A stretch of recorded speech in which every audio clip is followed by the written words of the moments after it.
The focus of this week's lessons and lectures are on 2 Samuel, but there's going to be a couple of slides or a couple of lectures that I want to give from 1 Samuel to give a little bit of backdrop to 2 Samuel. And there's some interesting things here in the first portion of Samuel that really help us to get a better understanding of what's going on in the entirety of the book. So this week we're going to start with, for this lecture anyway, we're going to start with the very first chapter of 1 Samuel 1, and it's probably a story that many of you are familiar with, and it's with Hannah and her request for a child.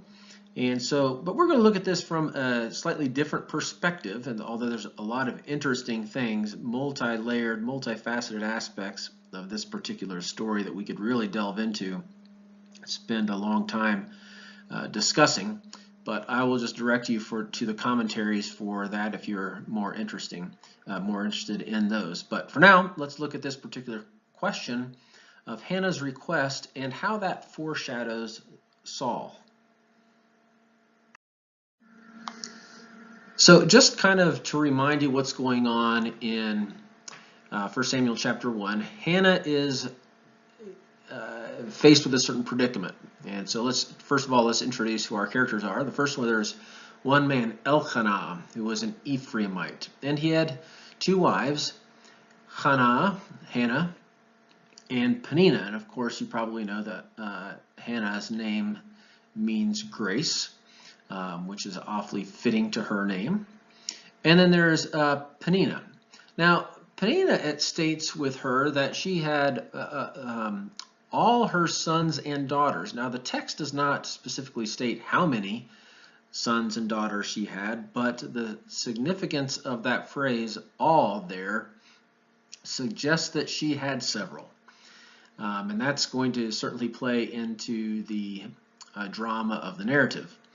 In verse 5, we know that Hannah was childless. She was barren. The phrase that is used there is that the Lord had closed her womb. And this led to some rivalry, some wifely rivalry, if you will. And it's interesting that it comes about at the time of a feast when we would have family get-togethers. The entire family with Elkanah and his two wives and all the children would be gathered around for a family gathering. But it says in verses 6 and 7 that her rival, that is Peninnah, used to provoke her, that is Hannah, severely, to irritate her, because the Lord had closed her womb. So it went on year by year. As often as she went up to the house of the Lord, she, Peninnah, used to provoke her, Hannah. So while this should be a happy occasion, this should be a joyous occasion of celebration where they would go up to the house of the Lord, which is in Shiloh at this particular time, and we'll have a lecture about Shiloh as well. This was not a happy time for Hannah, and it was a painful time for her, and Peninnah seemed to use this opportunity to provoke her.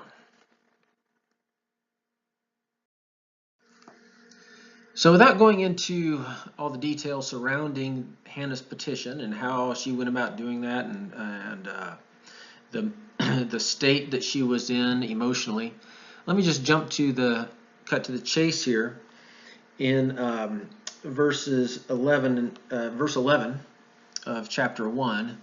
Hannah cries out to the Lord, "O Lord of hosts," which is an interesting title here because host is usually something that refers to Yahweh's armies. In other words, Hannah is calling on all of God's military might here to bear on this particular situation of hers, this personal situation.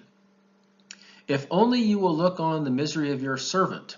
And I'll pause here again because your servant, this is something that Moses would use of himself, your servant Moses. So Hannah sees herself in this, not as Moses. I don't want to suggest here that Hannah is seeing herself as a second Moses, but she is putting herself in a place of being God's servant.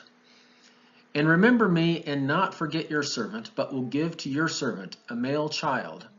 Then I will set him before you as a Nazirite until the day of his death. He shall drink neither wine nor intoxicants, and no razor shall touch his head." couple of things to comment on here before we move on. First of all, the significance of having a male child in the ancient world is can't go without stating. It was the lifeblood of the family. It was the way that women in society would be taken care of, because the male child would inherit the property, would inherit the land, and would take care of the family. And without a male child to be the protector of the family, to be the breadwinner of sorts, to receive the inheritance, this leaves people very vulnerable. And this is one of the reasons, or the primary reason, why the orphan and the widow are among those who the Israelite prophets cared for deeply, when the Lord said to take care of the poor, the orphan, and the widow. They were the members of society that were on the margins. They were members of the society that were most vulnerable. Another thing to comment on is on the Nazirite vow. She's offering him as a Nazirite. If you want to know exactly what those entail and what that entails, see Numbers chapter 6 for all the details surrounding that. But it's interesting here that you have the very first character in Samuel standing in contrast to the very last character of the Judges, Samson, who was also offered as a Nazirite, and how Samson really did not live up to the expectations of what a Nazirite should do. So anyway, that's kind of a few things on Hannah's petition. And next we will look at the significance for foreshadowing of the foreshadowing of Saul. So in the following verses 17 through 28, the idea of petitioning, asking, requesting of God, it depends on your English translations, shows up a number of times. And I want to draw your attention to the wordplay that's going on here, and how the etymology of Samuel's name doesn't really pan out according to the etymology. So first of all, let's read these verses. Verse 17. Then Eli answered, "Go in peace. The God of Israel granted the petition you have made to him." Now, the Hebrew word for petition is, I won't give you the full Hebrew word there, but the root is from Shin Aleph Lamed, Sha'al. And that's going to show up throughout these verses here. Verse 20, in due time Hannah conceived and bore a son. She named him Samuel, for she said, I have asked him of the Lord. So here we have an interesting issue with respect to the etymology of Samuel's name. So Samuel's name literally means God has heard. Shema is the Hebrew word there. And so the root for Samuel is Shin Mim Ayin, Shema, followed by the theophoric element El, or God. So God has heard. For she said, I have asked him of the Lord. So the reason that Hannah names Samuel is given that she has asked, and the root for ask is not Shin Mim Ayin, but Shin Aleph Lamed.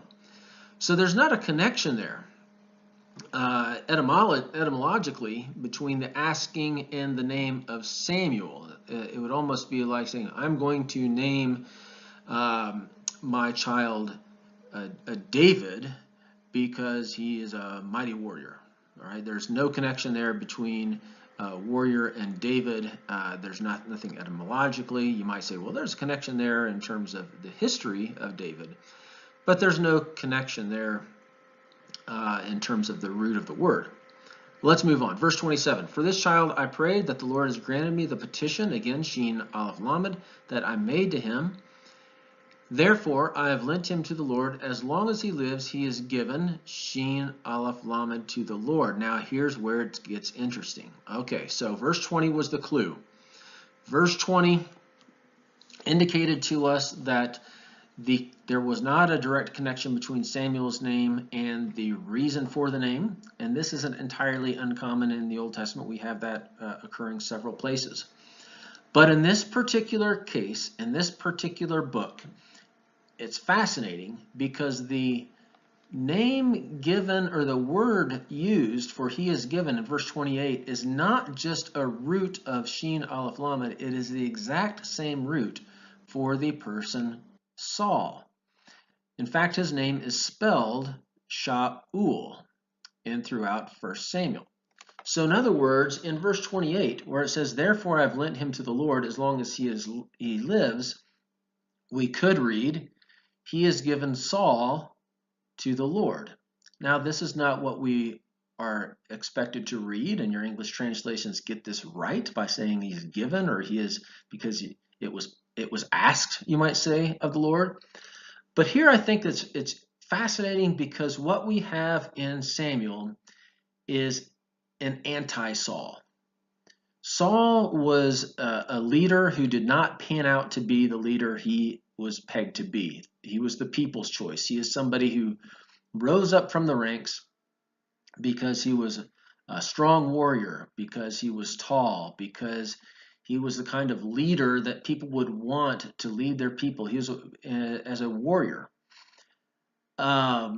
Samuel wasn't that kind of guy. Samuel wasn't elected by people because of how he looked.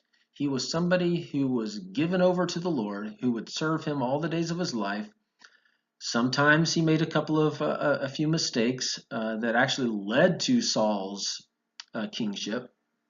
But here we have, I think, in chapter 1 of 1 Samuel, a foreshadowing of the kingship of Saul through the naming of Samuel, who would be the anti-Saul in 1 Samuel.